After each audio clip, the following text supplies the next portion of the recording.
នេះជាភាសាបុរាណខ្មែរយើងមួយដែលមានទីតាំងស្ថិតនៅក្នុងខេត្តតាកែវដែលមានរយៈពេល6ខែគោកនិង6ខែទឹក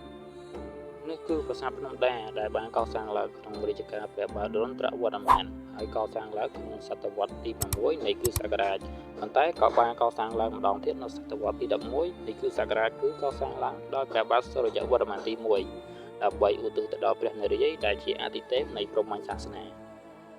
ប្រាសាទនេះសពថ្ងៃស្ថិតនៅភូមិព្រែកតាភោឃុំគោកឃ្លោកស្រុកអង្គរបូរីខេត្តតាកែវដែលជាភាគខាងត្បូងនៃប្រទេសកម្ពុជាយើងដែលជាកន្លែងទឹកលិច6ខែនិងគោក6ខែ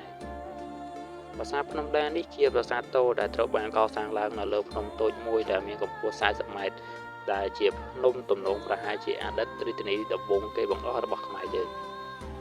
ប្រាសាទនេះបែរមុខទៅទិសខាងជើងសំដៅទៅរករាជធានីនគរភ្នំដែលជាទីតាំងស្ថិតនៅក្នុងស្រុកអង្គរបូរីសប្តាហ៍ថ្ងៃនេះ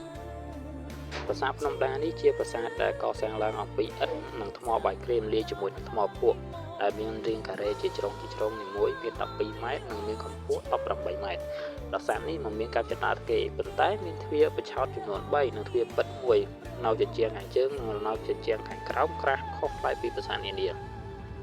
អ្វីដែលក៏សម្គាល់នោះគឺប្រាសាទនេះមិនមានកំផែងព័ទ្ធជុំវិញនោះទេហើយនៅក្នុងប្រាសាទគេឃើញមានតាំងឡើងព្រះឥសូរតាំងពីសម័យសាងសង់ប្រាសាទសម្រាប់ជាសក្ការៈបូជានាសម័យនោះ